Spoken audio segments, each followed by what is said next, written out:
오늘은 지난주에 이어서 기쁨에 관한 말씀을 전하려고 합니다. 사람은 누구나 한 번뿐인 인생을 기왕이면 기쁘고 즐겁게 살아가기를 간절히 소원하고 있습니다. 더구나 이것은 우리의 소원일 뿐이 아니라 하나님의 바람이기도 합니다. 데살로니가전서 5장 16절에 보면 항상 기뻐하라. 이는 그리스도 안에서 너희를 향하신 하나님의 뜻이니라. 하나님이 당신의 구원받은 자녀들이 기쁘게 사는 것을 원하십니다.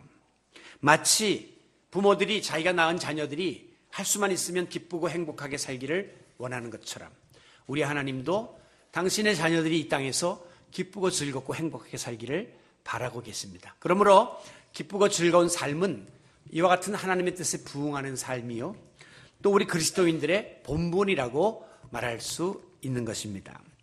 미국의 심리학자인 윌리엄 그로서라고 하는 분은 인간이 지니고 있는 기본적인 욕구를 크게 5가지로 분류해 놓았습니다. 생존의 욕구, 그리고 사랑과 소속의 욕구, 그리고 힘과 성취의 욕구, 자유의 욕구, 마지막에 즐거움의 욕구가 인간에게 주어진 중요한 욕구 중에 하나라고 하는 거죠. 사람은 내가 좋아하는 일을 하면, 그리고 어떤 목적을 이루게 되면 이 뇌에서 도파민이라고 하는 호르몬이 생성되면서 기분이 좋아지게 되고, 그것 때문에 우리가 기쁨과 즐거움을 누리게 됩니다. 여러분, 세상에서 가장 행복한 자가 누구일까요? 그것은 자기가 좋아하는 일을 하는 사람입니다. 그리고 내가 원하는 그 일을 하는 사람이 가장 행복합니다.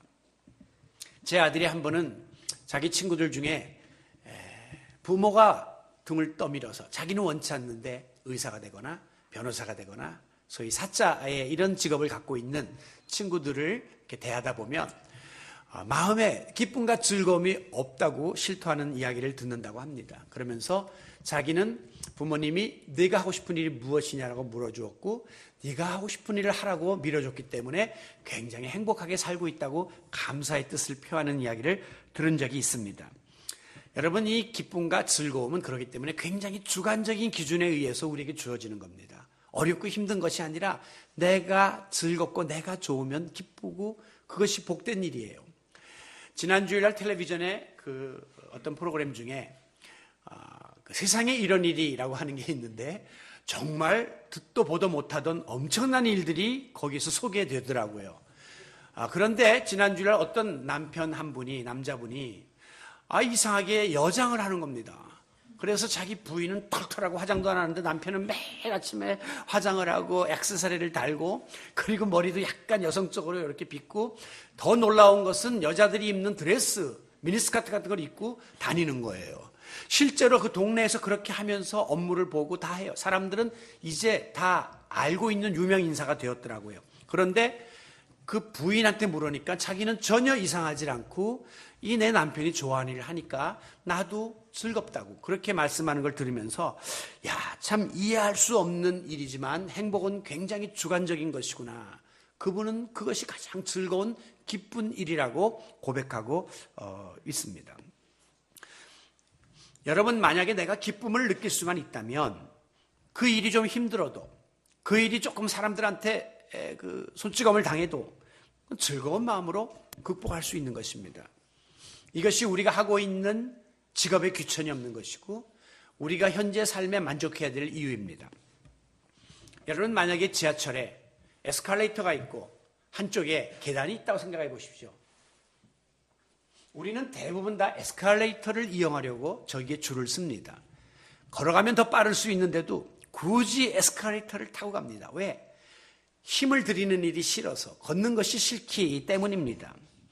그런데 스웨덴에서 실험을 했는데요, 이 옆에 있는 계단에다가 피아노 장치를 만들어서 피아노 계단을 설치해 놓았습니다. 사람들이 밟으면 음악 소리가 들리면서 노래가 나오게끔 해 놓았습니다. 이 그림은 그 같은 그 이론을 따서 우리나라의 부평역에다가 설치해 놓은 한국의 피아노 지하철 계단입니다. 그랬더니 어떤 일이 벌어졌느냐?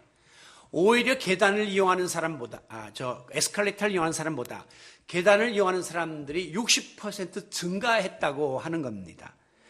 여기 그림에서도 보는 것처럼 그저 에스컬레이터 타는 사람은 애기 업은 엄마 하나뿐이고 나머지 사람들은 힘들지만 이 피아노 계단을 이용하더라는 것입니다. 이유가 무엇입니까? 좀 걷기는 힘들고 좀 숨이 찰 수 있지만 계단을 오를 때마다 내가 밟는 곳에서 나는 그 소리, 음악 소리를 들으면서 기쁨을 느끼고 즐거움을 누리기 때문에 이 같은 어려움을 극복해 나가게 되는 것이죠. 그래서 사람마다 보면 그 취향에 따라서, 사람에 따라서 그 기쁨을 느끼는 방법과 통로가 다릅니다. 어떤 사람은 등산이나 마라톤이나 또 무슨 수영이나 헬스나 댄스나 여행 같은 이런 동적인 그런 행위를 통해서 기쁨을 누리는 사람들이 있고요. 또 어떤 사람은 문학이나 음악이나 미술이나 또 이런 명상 같은 이런 활동을 통해서 정적인 즐거움을 추구하는 사람도 있습니다. 어느 것이 옳고 그르다의 문제가 아니라니까요. 내게 가장 좋은 것을 가져다 주는 그쪽으로 내가 많은 신경을 쓰고 노력을 하면 즐거움의 길이 열리는 것입니다. 그래서 여러분들이 그 자녀들에게 자꾸 아이들이 잘하기 싫어하는 것을 억지로 시키는 것은 굉장히 비생산적인 일이에요. 피아노 앞에 앉혀놓고 피아노를 한번 가르치려고 해도 이걸 못 치는 애들 보면 그 아이들을 놓고 저 요번에 뭐 조성처럼 되라 자꾸 이렇게 하면 되겠어요? 못합니다. 그런 애들은 근데 나가면 운동을 잘하고 태권도 잘하거든요. 그쪽으로 밀어줘야 그 아이의 진로가 열리게 되는 것이죠. 그런데 어떤 사람은 일부러 뇌에다가 인위적인 강력한 자극을 자꾸 줌으로 인해서 도파민이 과잉 분비되는 것을 즐기는 사람들이 있습니다. 이게 소위 중독의 행위입니다. 정상적인 방법으로 느끼는 기쁨으로는 만족이 안 돼요. 그래서 비정상적인 방법, 예를 들면 술이나 담배나 마약이나 도박이나 이런 것들을 통해서 자극을 강하게 주어서 그 도파민이 더 많이 나오게 해서 강력한 쾌감을 느끼기를 원하는 그런 그릇된 기쁨의 통로도 있습니다. 그런데 여러분, 이와 같은 기쁨은 순간적으로 느끼는 감각적인 기쁨일 뿐 그것은 진정한 참 기쁨이라고 말할 수가 없죠. 즉, 기쁨에도 실체가 있는 참 기쁨이 있고 허상에 불과한 거짓 기쁨이 있다는 사실을 아셔야 합니다.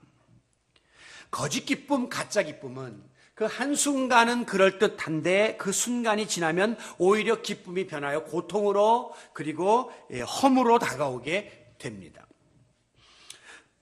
이와 같이 세상을 우리가 기쁘게 살기 원하지만 진정으로 기쁜 삶을 산다는 것은 그렇게 쉽지가 않습니다.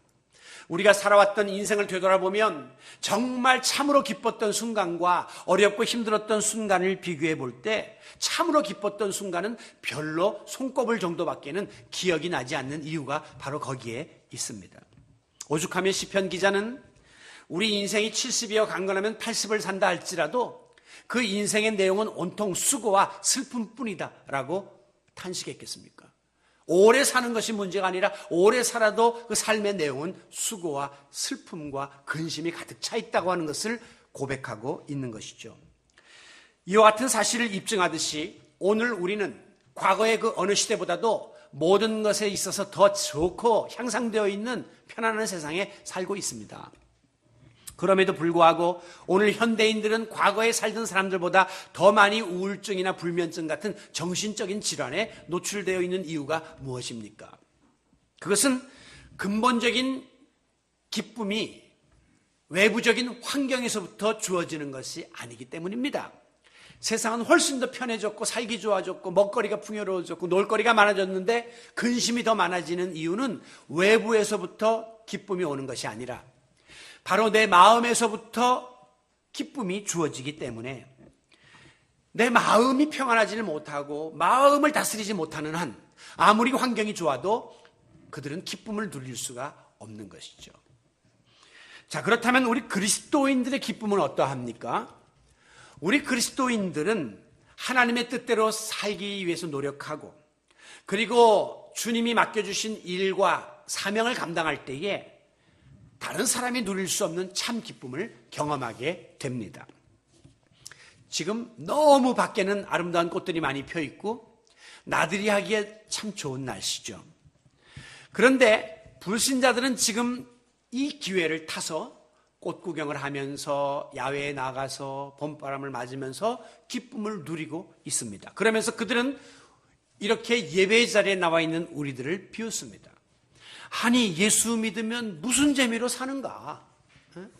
이 모처럼 쉬는 날 일찍부터 교회 나가서 저러고 앉아가지고 목사의 설교를 들어야 되고, 목사님 설교가 또 어디 마음 편하게 합니까? 항상 이거 해라, 이거 하지 마라 이러면서 얼마나 강박관념을 느끼고 말이죠. 그리고 이렇게 모든 면에 있어서 자유를 잃어버리는 것 같은데 도대체 무슨 재미로 사냐라고 비아냥거립니다. 그러면서 전도하면 나는 예수 믿게 되면 세상살이가 밋밋할 것 같아서, 그리고 심적인 부담을 느낄 것 같아서 최대한 기다렸다가 나중에 아무 일도 할 수 없는 노인이 돼서 내가 그때나 믿어볼까? 이렇게 말하곤 합니다. 사실 그래요. 맞는 말이에요. 우리가 여기 이렇게 귀한 시간에 여러분들의 모든 해야 할 일들을 뒤로 한 채 하나님 앞에 나와 있는 이 사실은 세상 사람들이 볼 때 참 한심스러워 보일 수도 있을 겁니다. 그러나 오늘 우리는 우리가 느끼는 그리스도인들의 기쁨이 있다는 것이죠. 여러분, 예수 믿으면 세상 사람들이 알지 못하는, 세상 사람들이 누리지 못하는 기쁨이 우리 마음 깊은 곳에 차고 넘치게 됨을 믿으시기 바랍니다. 이걸 우리는 소위 영적인 즐거움이다. spiritual pleasure. 영적인 기쁨이 있다는 거죠. 그저 가서 그 사람들 틈에 끼어서 그 고속도로에서 그 시간 보내고, 그 다음에 그 꽃 본다고 밀려다니고, 그리고 먹거리 찾아다니며 고민하고 하던 그런 데서 느끼는 기쁨이 아니라 주님이 주시는 영적인 기쁨이 우리에게 있다는 거예요. 그래서 늦게 예수 믿은 분들이 항상 저에게 하는 말씀이, 목사님 예수 믿는 게 이렇게 좋은 줄 알았으면 진작에 제가 교회 나올걸요 라고 껄껄껄 하시는 이유가 거기에 있는 거죠. 여러분, 인생의 참 기쁨의 근원이신 예수 그리스도가 내 마음속에 모셔졌고, 그 하나님이 이 자리에 함께 하시기 때문에 오늘 저와 여러분은 그분으로 말미암아 매 순간마다 기쁨을 누리고 즐거움을 누리는 성도 여러분이 되시기를 바랍니다. 그래서 우리가 부르는 찬송가에 보면 우리 서로 받은 그 기쁨은 가로 열고 세상 사람들 중에는 가로 닫고 알 사람이 없도다. 이걸 어떻게 알겠어요, 그분들이요? 이 비밀을 알 방법이 없는 것이죠. 이 자리에 나와서 체험적 신앙을 소유하지 않고는 알 수 없는 겁니다. 자, 그렇다면 우리가 이와 같은 참 기쁨, 진정한 기쁨을 누리려면 어떠한 자세를 지녀야 할 것인가? 오늘 본문 속에서 좀 더 깊이 찾아보도록 하겠습니다. 먼저는 하나님의 뜻을 바로 깨닫고 그 뜻대로 순종하는 삶을 살 때 참 기쁨이 우리들에게 주어지게 됩니다. 보통 사람들은 세상을 즐겁고 행복하게 살기 위해서 많은 지식을 터득하고 많은 정보를 수집합니다. 그래서 거기에서 제시하는 대로 그 일을 감당하면 기쁨이 올 줄로 알아요. 요즘 인터넷에 보면 정보가 홍수를 이루고 있습니다. 제가 언젠가 월요일날 쉬는 날에 그 인터넷 정보를 보고 1시간 반 동안을 열심히 찾아갔습니다. 거기 가면 아름다운 꽃과 나무와 돌들이 많다고 해서 열심히 찾아갔습니다. 그런데 딱 가서 그 근처에 가는 순간 느낌이 이상해요. 차가 없어요. 그리고 사람들도 없어요. 아니, 이렇게 좋다고 인터넷에 올려놓았는데 왜 그런가 하고 들어가 보니까 세상에 이렇게 엉터리 시설이 없는 거예요. 왜 이렇게 길거리 가다 보면 뭐 이렇게 조각해 놓은 그 돌멩이들 그런 거 몇 개 갖다 놓고, 그리고 선전을 어마어마하게 한 거죠. 인터넷이 제공한 세상적인 지식이 날아가는 순간이었습니다. 여러분, 요즘에 거짓 그 블로그에다 이렇게 올려가지고 식사, 맛집 같은 거 올렸다가 걸리는 그런 경우도 많죠. 여러분, 세상의 지식이 우리를 절대 기쁘게 해주지 못한다는 함정이 거기에 있는 것입니다. 정말 기쁜 삶을 살기 원한다면 이 세상의 이치와 원리를 터득해야 되는데 그것을 우리는 지혜라고 합니다. 즉, 지식이 많은 사람이 행복한 게 아니라 지혜로운 사람이 행복하다는 거예요. 그러면 누가 지혜로운 사람이냐? 잠언 1장 7절에 보면 하나님 여호와를 경외하는 사람이 지식과 지혜의 근본을 아는 것이고 그들이 행복하다고 했습니다. 이 말을 다른 말로 표현한다면 하나님의 뜻을 바로 깨닫는 자라야 진정한 기쁨을 누릴 수 있다고 하는 것입니다. 여러분, 우리가 내 마음대로 살고 내 뜻대로 살면 우리의 마음에 실수가 있고 실패가 있고 불안이 있고 두려움이 있고 기쁨이 사라집니다. 그러나 하늘 아버지께서 우리에게 명하신 대로 하나님 말씀을 따라 순종하는 삶을 살게 되면 우리 마음에 기쁨이 있고 감사가 있고 기대감이 넘치는 것을 경험하게 되는 겁니다. 여러분, 우리 교회 성도들이 신앙생활 할 때도 마찬가지예요. 목회자가 강력한 리더십을 가지고 교인들을 끌어나가는 그런 교회들이 있습니다. 그러나 그것은 마지못해 억지로 할지언정 자발적인 신앙의 모습은 아니죠. 예를 들면 어떤 교회에서는 새벽 기도회 때 재직 출석을 부른답니다. 그래갖고 망신을 주고 안 나온 사람들, 그러니까 할 수 없이 교회에 나오는 거죠. 어떤 교회에서는 이 헌금 봉투에 헌금을 낸 사람들 이름을 다 불러줍니다. 저기 자꾸 불러지지 못하면 내가 망신을 당하니까 할 수 없이 헌금을 내는 것이죠. 여러분, 그 같은 신앙생활에 무슨 기쁨이 있고 즐거움이 있겠습니까? 마지못해 억지로 하는 신앙생활이죠. 그러나 만약에 여러분 마음 깊은 곳에 정말 이것이 하나님의 뜻이라고 하는 확신이 있고 정말 이것이 하나님이 기뻐하시는 일이라고 하는 그런 확신이 든다면 굳이 목회자가 강요하지 않아도 여러분들이 자기 발로 그 자리에 나오는 것입니다. 그리고 자기 발로 자기 스스로 하나님께 헌금을 드리는 것입니다. 부담도 없고 억지도 없이 기꺼이 할 수 있는 것이요. 중요한 것은 이게 하나님 뜻이냐 아니냐 하는 것을 정확히 우리가 알고 순종하는 데에 그 관건이 있는 것이에요. 그런데 문제는 이게 하나님의 뜻이다라고 정확하게 밝혀진 것은 문제가 안 되는데 이게 하나님의 뜻인지 아닌지 같기도 하고 아닌 것 같기도 한 이런 상태가 될 때 우리가 갈등을 느끼게 됩니다. 그 대표적인 케이스가 우리 주변에 예수 안 믿고 악하게 살고 불의하게 사는 사람들이 잘 되는 경우예요.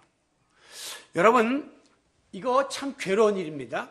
여러분 주변에 이상하게 악을 행하는 사람이 잘 된단 말이에요. 그리고 예수도 안 믿는데 형통한단 말이에요. 자식들도 쭉쭉 뻗어가고. 그런데 나는 하느라고 하고 열심히 주일마다 교회 나가고 없는 가운데서 헌금하고 시간 쪼개어서 하나님께 바치는데 이상하게 하는 일마다 안 되고 자꾸 막히고 힘들어요. 그때 우리의 마음속에 소위 시험에 빠지게 됩니다. 지금 교인들, 성도들을 제가 돌보는 가운데 제일 교회 안 나오시는 분들이 많이 힘들어하는 문제가 이 문제예요. 왜 교회 못 나오는가, 안 나오는가 물어보면 내가 이 교회 나온 다음부터 오히려 어려운 일이 생겼다 이거예요. 그리고 교회 나오면 잘 된다고 매일 목사님이 말씀하시는데 이상하게 잘 되질 않고 자꾸 막힌다는 거예요. 그래서 이제 그만 중간에 주저앉는 분들이 있는데 얼마나 안타까운지 몰라요. 요 과정을 넘어가야 되는데 요 고비를 넘어가야 그 다음에 길이 열리는데 여기서 주저앉는 분들을 볼 때 너무 가슴이 아플 때가 많습니다. 그런데 여러분, 인간의 야차운 생각으로 우리가 살펴보면 정말 그래요. 하나님이 살아계시다면 어떻게 저런 사람들이 잘 되냔 말이에요. 하나님이 공의로우시고 공평하다면 왜 이런 일이 생기냔 말이죠. 우리가 하나님의 뜻에 대해서 질문할 수밖에 없는 그런 순간들이 있습니다. 그래서 오늘 본문 1절에 보면 악을 행하는 자들 때문에 불평하지 말며 불의를 행하는 자들 때문에 시기하지 말라 이렇게 말씀하고 있습니다. 다시 말하면 악한 사람들은 잘 되는데 나는 왜 이렇게 안 되나 하고 불평하지 말고 불의를 행하는 사람들은 뻗어가는데 이게 나는 뭐야 라고 시기하거나 원망하지 말라고 하는 것입니다. 왜? 이 모든 현상은 넓은 의미에서 하나님의 뜻과 섭리 하에서 일어나는 일종의 과정일 뿐이기 때문입니다. 악을 행하는 자가 잘된 법이 있습니까? 지금까지 역사 속에서 없어요. 불의를 행했던 사람들이 끝까지 잘된 일이 있습니까? 역사 속에서 없어요. 독재자는 망하는 거고 불의를 행하는 사람은 다 끝장나는 겁니다. 이게 하나님의 뜻이에요. 그 과정 속에서 한순간 잘 될 수는 있어요. 한순간 뻗어갈 수는 있어요. 그러나 결론은 항상 악을 행하는 사람은 망했고 선을 행하는 사람들이 잘 되는 겁니다. 이게 소위 권선징악의 법칙이에요. 이것은 하나님의 법칙입니다. 하나님의 이 같은 섭리가 없다면 만에 하나는 악을 행하는 사람이 잘 되는 사람도 나와야죠. 독재자 중에 살아남는 사람이 나와야죠. 그런데 지금까지 역사상 그런 일은 한 번도 없었습니다. 왜? 하나님의 큰 뜻과 섭리는 악을 치시는 거예요. 그리고 선과 의를 향하는 자들을 세우시는 뜻이 있기 때문입니다. 그래서 나오는 말씀이 이어지는 2절 말씀. 그들은 풀과 같이 속히 배임을 당할 것이며, 이 악을 행하는 사람들이 한순간은 푸릇푸릇하고 괜찮은 것 같지만 한 칼에 낫에 날아가는 것처럼 속히 배임을 당할 것이고, 푸른 채소같이 정말 먹거리가 참 풍성한 것처럼 잘 되는 것 같지만 금세 시들시들 쇠잔해져 버릴 것이기 때문이다 라고 답을 주고 있습니다. 그러므로 여러분, 때때로 인간의 생각과 판단으로 이해할 수 없는 일들이 여러분 앞에 펼쳐진다 할지라도 그 배후에는 여전히 하나님의 뜻과 섭리가 운행하고 있음을 믿으시기 바랍니다. 인류 역사도 마찬가지고 작게는 내 개인의 삶도 마찬가지입니다. 그래서 그 고비를 넘어가고 그 과정을 끝까지 극복한 자는 마지막에 하나님이 예비하신 진정한 기쁨을 누리는 주인공이 될 수 있는 것이죠. 간혹 교회 안에서도 좀 불평스러운 일을 당할 수도 있고 또 원망스러운 사람들을 만날 수도 있습니다. 본인은 봉사도 안 하면서 말로는 비판하고 자꾸 평가한다든가, 또 이리저리 엉뚱한 곳에 가서 자꾸 말을 전하고 실수를 해갖고 사고를 치고 다니는데도 고통과 피해는 열심히 일하는 사람이 당하고, 본인은 아무 일도 없었던 것처럼 편하게 교회 생활을 하는 거 보면 속에서 화가 나고 분노가 치밀을 때도 있죠. 그러나 여러분, 설령 신앙생활 하다가 이런 일을 당한다 할지라도 상대방을 원망하거나 하나님을 불평하지 마십시오. 우리 하나님이 아십니다. 그리고 하나님께 기도로 아버지의 뜻을 구하면, 하나님의 때를 기다리면 하나님의 때가 이름에 하나님이 이 모든 과정을 통해서 결과적으로 합력하여 선을 이루는 기쁨을 우리들에게 안겨다 주실 줄로 믿습니다. 자, 두 번째, 우리들이 참 기쁨을 누리려면 하나님을 의지하는 이 믿음을 굳게 지켜야 합니다. 늘 듣는 이야기지만 가장 중요한 문제예요. 3절, 여호와를 의뢰하고 선을 행하라. 5절, 내 길을 여호와께 맡기라. 그를 의지하면, 여기 보면 의뢰한다, 맡긴다, 의지한다고 하는 표현들이 계속해서 나오고 있는데, 이 말은 한마디로 말하면 영어에서는 trust라고 하는 단어를 쓰면서 하나님을 믿으라는 거예요. 하나님을 믿으면 그분이 이루어 주실 것이다, 그분이 해결해 주실 것이다 라고 약속하고 있습니다. 왜 악한 자들이 잘 되는가? 왜 하나님의 백성들이 잘 안 되는가? 고민하고 의심하고 괴로워하지 말고 하나님의 뜻이 있음을 믿고, 저들은 하나님 안에서 들의 풀과 같이 한순간에 끝장날 것이라는 하나님의 뜻을 믿고 의지하고 나아가면 하나님이 마지막에 이루신다는 것이죠. 이것은 우리가 하나님을 향해서 믿음을 지니되 전적인 믿음을 가지고 나가야 될 것을 보여주는 것입니다. 하나님께서는 믿는 대로 되리라, 우리가 믿는 그대로 이루어주시는 분이기 때문입니다. 진정한 기쁨은 어디서부터 오느냐? 하나님을 믿을 때 그 전능하신 하나님이 내게 선물로 주시는 기쁨을 누릴 때 참 기쁨을 얻게 되는 거예요. 다른 사람이 갖다 주는 기쁨은 들어왔다 나갔다 변덕을 핍니다. 그러나 하나님이 주시는 기쁨은 변함이 없는 것이고 참된 기쁨입니다. 그러므로 기쁨은 다른 말로 표현하면 믿음의 선물이요, 믿음의 증거입니다. 여러분이 하나님을 믿을 때 하나님이 기뻐하시면서 여러분에게 주시는 선물이 기쁨이에요. 그리고 하나님이 그 믿음을 확증해 주시는 의미로 주시는 것이 기쁨입니다. 그래서 믿음과 기쁨은 항상 비례합니다. 믿음이 좋은 사람의 마음속에 항상 기쁨이 넘쳐납니다. 믿음이 연약한 자 항상 기쁨을 잃어버린 채 살게 됩니다. 그러므로 오늘도 이 내 믿음을 강화시키고 하나님과 관계를 새롭게 하는 이 일에 여러분들이 더욱더 열심을 내시기를 바랍니다. 우리가 인간관계를 보게 되면요, 부모님과 형제간의 관계 혹은 친구와의, 이웃과의 관계 속에서 그 사람에 대한 신뢰가 생기고 의지하는 마음이 생길 때, 그때 믿음의 관계가 형성되는 겁니다. 그렇죠? 처음 만나서 부모의 관계도 그렇고 형제, 친구의 관계도 그렇고 신뢰와 의지하고 싶은 마음이 생기면 믿음이 생겨요. 그래서 그 두 사람의 믿음이 가져다 주는 것이 기쁨입니다. 그러기 때문에 친구들 자꾸 만나고 싶어요. 왜? 만나면 그 믿음의 관계 속에서 주어지는 기쁨이 있기 때문에. 그리고 어렵고 힘들면 가족들한테 다 털어놔요. 왜? 그 관계 속에서 주어지는 기쁨을 얻을 수 있기 때문입니다. 그런데 만약에 서로 간의 관계가 깨져요. 신뢰가 깨져요. 그러면 아무리 가까웠던 사람이라 할지라도 그 속에 퀘스천 마크가 붙습니다. 불신이 들어와요. 그렇게 믿었는데 믿을 만한 사람 아닌 것 같아. 내가 항상 자주 만나서 속 이야기를 털어놨는데 더 이상 털어놓으면 안 될 것 같아. 불신이 생긴단 말이죠. 그러면 어떤 일이 벌어집니까? 내 마음속에서 기쁨이 사라지면서 저 사람을 경계하게 되고 그 사람의 전화번호를 피하게 되고 그 사람과의 관계가 깨지는 자리에 나아가게 되는 것입니다. 왜? 신뢰와 믿음이 깨졌기 때문에 기쁨의 관계가 깨지는 것입니다. 간혹 텔레비전에 보면 이 노사 분규에 나오는 양측 대표들이 회담을 하는 장면이 나오는데 여러분 그분들의 표정 중에 웃는 모습 본 적 있습니까? 아닙니다. 그냥 근엄하고 화가 나 있고 사나운 모습으로들 회담을 합니다. 왜? 노사 간의 신뢰가 깨진 상태이기 때문에 지금 웃을 상태가 아니고 기쁨이 상실되어 있기 때문에 그런 거예요. 믿음이 상실되고 신뢰가 상실되고 서로 불신하는 마음을 가진 사람들의 얼굴 속에 기쁨이 깃들 수가 없는 것이죠.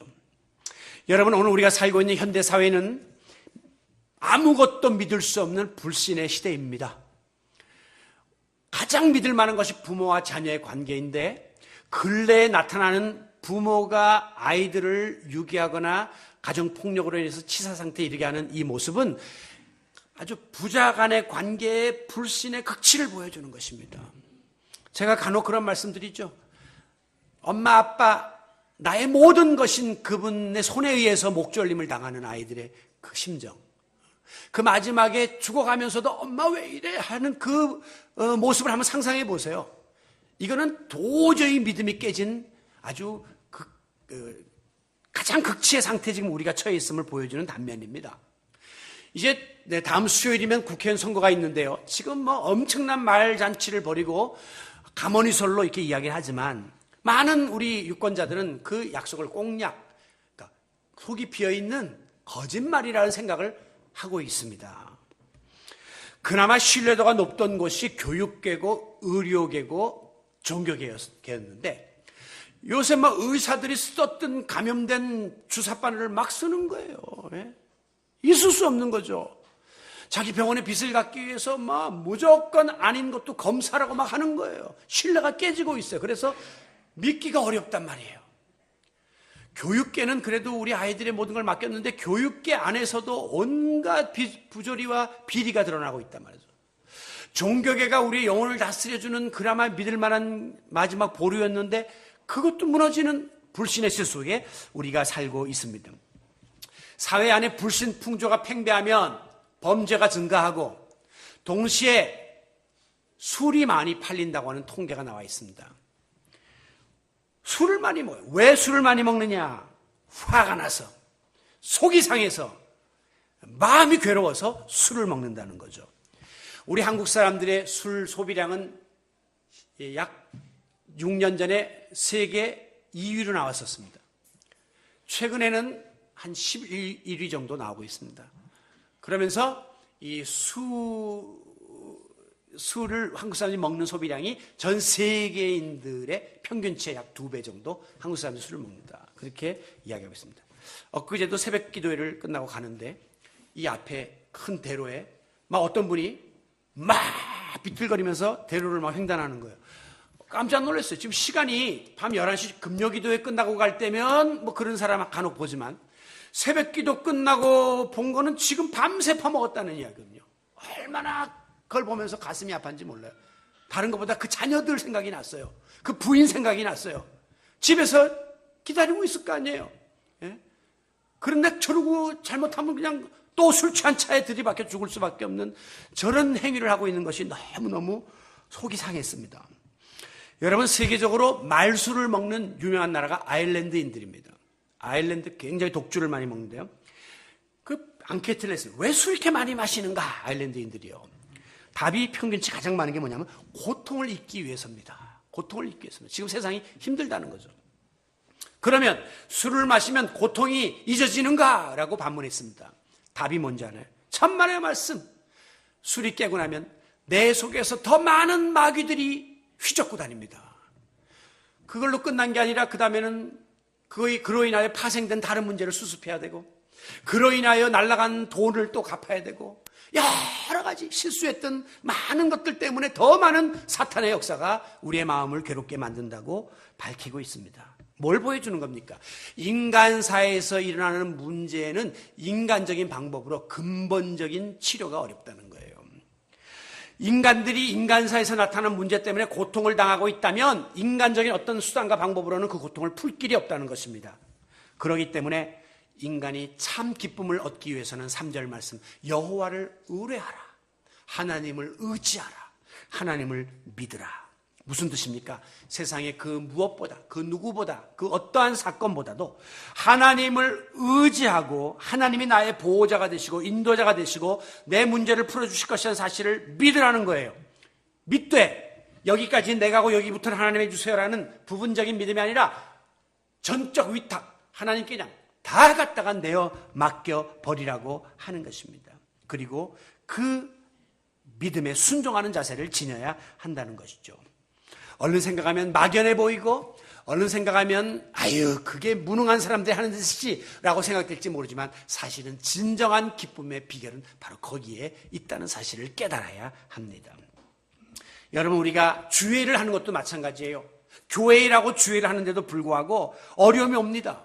그런데 하나님을 믿는 믿음으로, 하나님을 의지하는 믿음으로 하는 자들은 마지막에 기필코 기쁨을 누릴 수가 있습니다. 시편에 보면 울며 씨를 뿌리는 자는 기쁨으로 단을 거두리로다 그랬어요.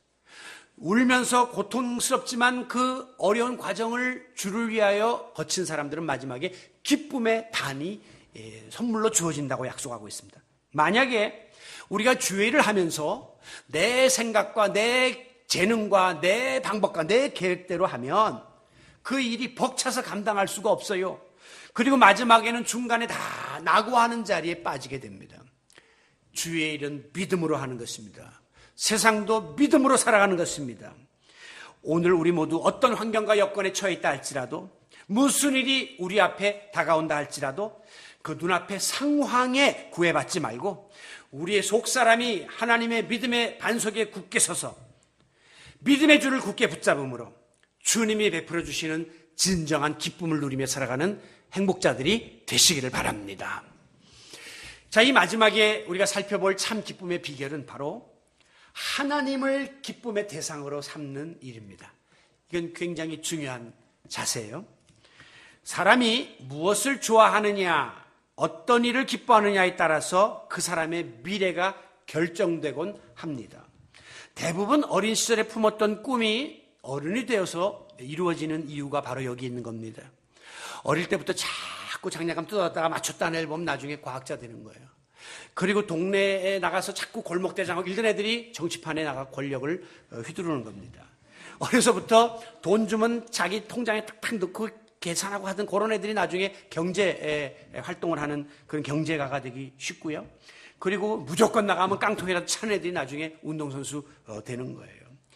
자꾸 끌기작거리고 노래하고 이런 애들이 나중에 예술가가 되는 거고요. 그냥 뭐에 대해서 자꾸 파고 들어가는 그런 애들이 학자가 되는 것입니다. 그리고 나중에 어려운 사람 보면 자꾸 엄마 옷자락 붙잡고 돈 1,000원만 달라고 하면서 도와주고 이런 애들이 자선사학가가 되는 거고요. 앉아서 매일 주여 하면서 찬송하고 그러던 애들이 나중에 목사가 되는 거예요. 별 수 없어요. 저는 4학년 때부터 별명이 목사예요. 친구들이 넌 목사다 그랬어요 벌써. 왜? 그때부터 그냥 신앙생활 또 찬송하고 기도하고 성경 퀴즈 대다가면 학교 가서 1등하고 막 이랬거든요. 그러니까 저는 그쪽으로 간 거죠.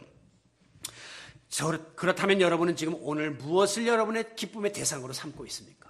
오늘도 교회 와서 일단 점 찍었으니까 끝난 다음에 다시 2차로 어디 가서 놀 생각, 먹을 생각, 마실 생각 이런 거를 자꾸 기쁨으로 삼게 되면 믿음이 뒷줄로 물려가고 그것이 잘못하면 우선순위에 앞서게 됩니다. 그러다 보면 꼭 나중에 후회스러운 일들이 생겨나게 되죠.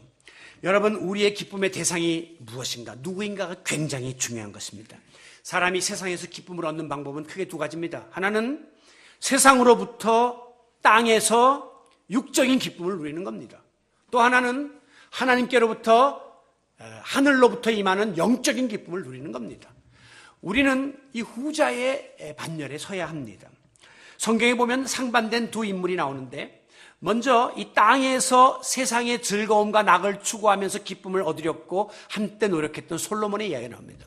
솔로몬은 부귀영화를 그처럼 누린 자가 없었고 솔로몬 같은 이가 전에도 없었고 후에도 없었다 할 만큼 세상에서 해볼 것 다 해보고 누릴 것 다 누린 사람이 솔로몬입니다. 그런데 좋은 시절 지나간 이후에 뒤에 전도서에서 솔로몬이 뭐라고 고백하냐면 헛되고 헛되고 헛되고 헛되니 모든 것이 헛되도다 라고 고백하고 있습니다. 세상적인 기쁨의 공허함을 고백하는 거죠. 어떤 분은 비록 나중에 헛된 거를 알지라도 젊어서는 좀 해보고 싶다 그런 사람도 있긴 있는데 여러분 한 다음에 후회할 걸 못하러 해서 또 후회를 합니까? 아예 우리의 믿음의 선조들이 일깨워준 이 귀한 진리를 깨달아서 그 부분들을 자꾸 줄여나가는 것이 옳은 것입니다. 반면에 한순간 실패가 있었으나 하나님께로부터 주시는 기쁨을 추구했던 다윗이 있습니다. 그는 오늘 본문 4절을 기록하고 있습니다. 여호와를 기뻐하라. 딴 것보다 하나님을 기뻐하라. 그러면 내 마음의 소원을 그분이 이루어 줄 것이다. 하나님 기뻐하면 지금 네가 하고 싶은 세상에서의 모든 일도 채워진다는 거예요. 여호와를 기뻐하라고 하는 말씀을 표준 세번역 성경에서는 기쁨을 주님에게서부터 찾으라 이렇게 해석해 놓고 있습니다. 기쁨을 어디서 찾을 것인가? 하나님에게서 찾으라는 거죠. 주님에게서 찾고 영적인 에서부터 찾고 하늘 가치에서부터 찾으라라고 권면하고 있습니다. 여러분 하나님은 자기를 기뻐하는 자를 기억하시고 복 주시는 분이십니다. 오늘도 하나님이 내 유일한 기쁨의 대상임을 고백하시고 그분으로 인하여 그분 한 분만으로 인하여 만족한 성도 여러분들이 되시기를 바랍니다. 우리가 세상에서 누리는 기쁨, 추구하는 기쁨은 순간적이고 유한하고 제한적이며 조건적이고 상대적입니다. 그런데 하나님이 베풀어 주신 기쁨은 세상의 그 무엇과 그 누구와 그 어떤 것과도 비교할 수 없는 절대적이고 영원한 기쁨이 바로 거기에 있기 때문입니다.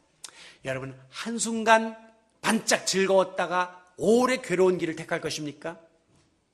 좀 한순간 힘들어도 영원히 즐거운 길을 택할 것입니까? 우리는 바로 그 후자의 삶을 선택해야 하는 것이죠. 하박국이라고 하는 선지자가 활동을 하던 시대에 세상이 암울했습니다.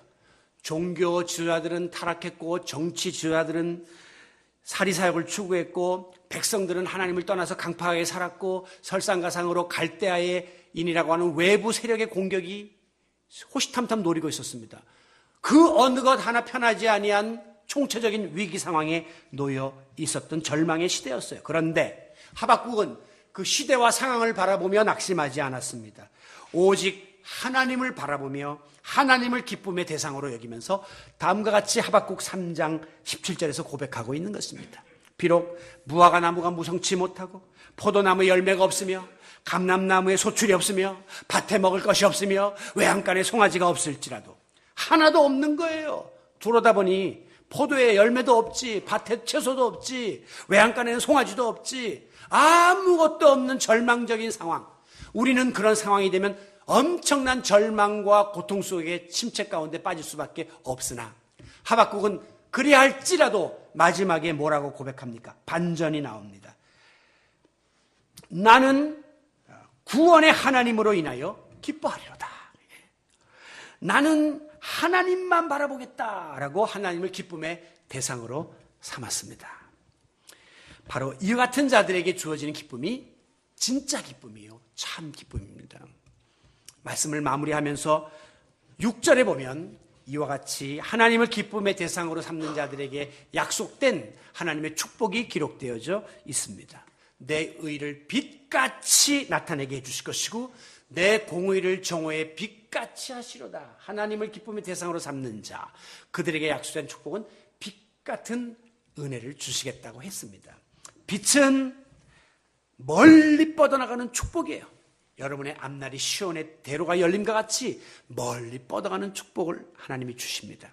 빛은 어둠을 물리치는 변화의 역사를 뜻하는 것입니다. 여러분의 지금의 상황이 완전히 반전되고 뒤집어지는 회복의 역사가 있어질 줄로 믿습니다. 빛은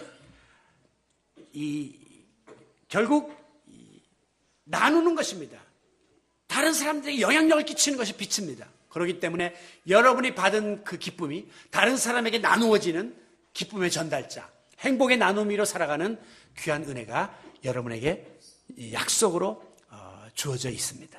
사랑하는 성도 여러분, 오늘도 이 어렵고 힘든 세상을 살면서 하나님이 주시는 참 기쁨을 누리길 원하십니까? 하나님 뜻대로 바로 깨달아 그 뜻을 순종하기 위하여 힘써 보십시오. 세상이 줄 수 없는 기쁨이 우리 마음속에 임하게 될 것입니다. 하나님만 의지하는 믿음을 가지고 나아가 보십시오. 하나님께서 믿음의 선물로 기쁨을 허락해 주실 것입니다. 하나님을 나의 기쁨의 대상으로 삼고 주님만 바라보며 살아나가면 세상의 것들이 보이지 아니하면서 주님이 주시는 기쁨이 우리에게 충만히 임하는 역사들을 경험하게 될 것입니다. 오늘 이 세상에 순간의 기쁨, 거짓 기쁨이 범람하고 있습니다. 오늘 우리는 주님이 주시는 참된 기쁨, 진정한 기쁨을 마음속 깊이 간직하고 오늘도 진정한 행복자로 살아가는 성도 여러분들이 되시기를 기쁨의 근원 되시는 예수 그리스도의 이름으로 축원합니다.